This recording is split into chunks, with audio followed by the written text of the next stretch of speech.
तो हेलो दोस्तों, आज के इस वीडियो में हम लोग कक्षा 8 गणित का चैप्टर नंबर 15 का कुछ बेसिक कॉन्सेप्ट देखने वाला है। ठीक है, इसमें बेसिक कॉन्सेप्ट हम लोग सिर्फ देखने वाले हैं जो 3D से रिलेटेड है, यानी कि क्षेत्रफल, आयतन, यही सब देखने वाले हैं। ठीक है, तो यहाँ देखिए, सबसे पहले हम लोग देख लेते हैं इसमें घनाभ को। ठीक है, तो आप लोगों को पता होगा घनाभ कुछ इस प्रकार का होता है। यहाँ देख लीजिए, ये घनाभ है। ठीक है, तो घनाभ में क्या क्या होता है?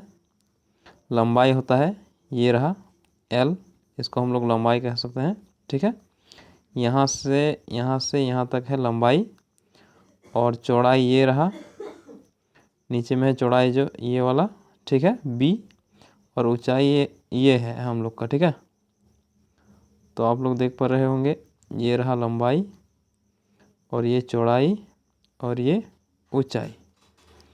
और इसमें कुल घनाभ का कुल पृष्ठीय क्षेत्रफल यदि हमसे कहा जाए तो हम लोग इसका क्षेत्रफल इस प्रकार निकालेंगे, यानी कि 2 into L plus L B into B H plus H L, ये होता है इसका क्षेत्रफल। ठीक है, और यदि कहे पार्श्व पृष्ठीय क्षेत्रफल, पार्श्व पृष्ठीय क्षेत्रफल का मतलब होता है जैसे कि इसमें कितना फेस है, यानी कि ये कितना फलक है, इधर एक फलक हो गया ये, और ये एक फलक, और ये वाला एक फलक हो गया, ये और नीचे है, और ये सामने वाला, और ये पीछे वाला। ठीक है, तो टोटल कितना फलक हुआ? 6 फलक हुआ। ठीक है, तो उसमें यदि हम लोग 4 फलक को अलग कर दें, 4 फलक को हटा दें, यानी कि ऊपर वाला फलक ये वाला, इसको हटा दें, और ये नीचे वाला इसको हटा दें, तो ये जो 4 फलक बचेगा उसको हम लोग कहते हैं पार्श्व पृष्ठ।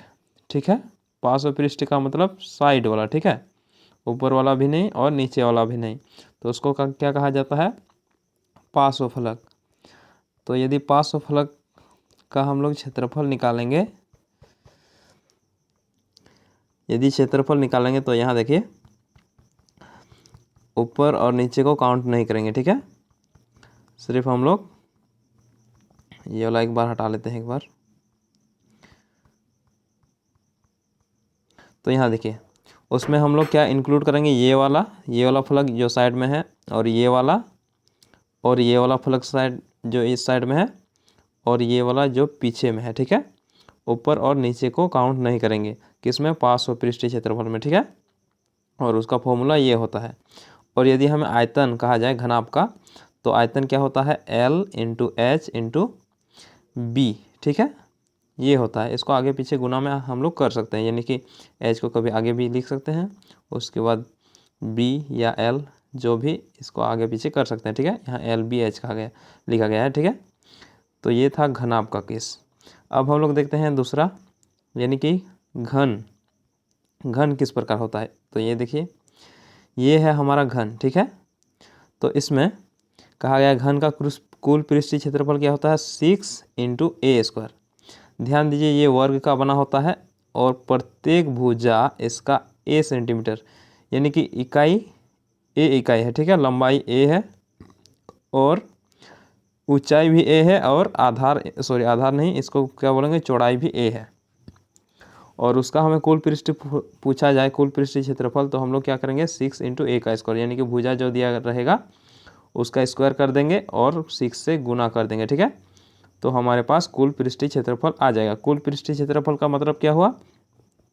ये सभी का क्षेत्रफल। ठीक है, ये सब का, और ये जो सामने वाला है इसका भी, और ये जो साइड में है ये भी, और नीचे वाला भी, और ये पीछे वाला भी। ठीक है, ये सभी का क्या होगा?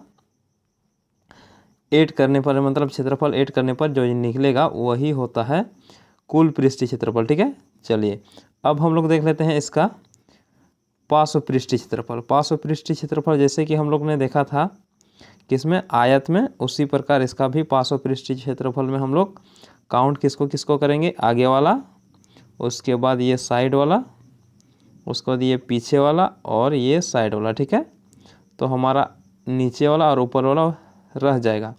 तो इसमें हम लोग कितना फेस को मतलब इंक्लूड कर रहे हैं? ये फर्स्ट, ये दूसरा हुआ और ये तीसरा हुआ और ये चौथा हुआ, यानी कि 4 ठो फेस को हम लोग, यानी कि 4 फलक को हम लोग इसमें ले रहे हैं। तो 4 फलक को लेंगे तो 4 से इंटू कर देंगे और ये होगा A², ठीक है। तो पार्श्व पृष्ठीय क्षेत्रफल क्या हुआ 4A²। और यदि हम लोग आयतन निकालेंगे तो आयतन हम लोग जानते हैं घनाभ का आयतन L into B into H होता है। तो इसमें L भी A है और H भी A है और चौड़ाई क्या बोलेंगे, हाँ चौड़ाई B भी H है, H नहीं A है। तो हम लोग इसको 3 बार इंटू कर देंगे, A इंटू A, यानी कि A², ठीक है। तो ये था हमारा क्वेश्चन नहीं बोलेंगे इसको, क्या बोलेंगे, ये था घन का कॉन्सेप्ट, ठीक है। चलिए अब हम लोग देख लेते हैं अगला हमारा क्या है, अगला है हमारा बेलन। तो इसको हटा लेते हैं। अब हम लोग देखते हैं बेलन को। तो ये रहा हमारा बेलन, ठीक है।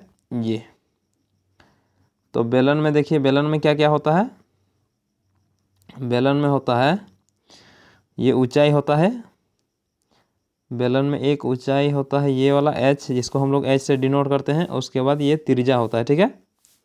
अब ये रहा बेलन, और बेलन का वक्र पृष्ठीय क्षेत्रफल पूछा जाए। वक्र पृष्ठीय क्षेत्रफल का मतलब क्या हुआ, वक्र पृष्ठीय क्षेत्रफल का मतलब ये जो बेलन बना है इसमें त्रिभुज नहीं, ये वृत्त, इसका क्षेत्रफल और इसका क्षेत्रफल को हटा के जो ये बस इतना का क्षेत्रफल, ठीक है। और इसका क्षेत्रफल जो निकलेगा उसी को हम लोग कहते हैं वक्र पृष्ठीय क्षेत्रफल। वक्र मतलब हुआ जैसे मुड़ा हुआ, तो ये मुड़ा हुआ का क्षेत्रफल, ठीक है, वृत्त को छोड़ के। ये ऊपर जो वृत्त है ये भी छोड़ेंगे और नीचे वाला वृत्त इसको भी छोड़ देंगे। तो इसका जितना क्षेत्रफल निकलेगा उसको हम लोग बोलेंगे वक्र पृष्ठीय क्षेत्रफल, ठीक है। अब आते हैं कुल पृष्ठीय क्षेत्रफल। कुल पृष्ठीय क्षेत्रफल में इसको भी ऐड करना होता है, यानी कि जिसका वृत्त का भी क्षेत्रफल ऐड करना होता है, ठीक है। तो ये बेलन का क्षेत्रफल कुल पृष्ठीय क्षेत्रफल आ जाएगा। अब आयतन क्या होता है, आयतन होता है पाई R² H। R क्या है, R त्रिज्या है, इसका त्रिज्या, और H क्या है, इसका ऊंचाई है, ठीक है। तो ये रहा बेलन के केस में। तो उम्मीद करते हैं आप लोगों को समझ में आ गया होगा, और नेक्स्ट वीडियो में हम लोग इसी का MCQ देखने वाले हैं, ठीक है। बस हम लोग इसको कॉन्सेप्ट देख लिए। चलिए अब हम लोग नेक्स्ट वीडियो में मिलते हैं फिर।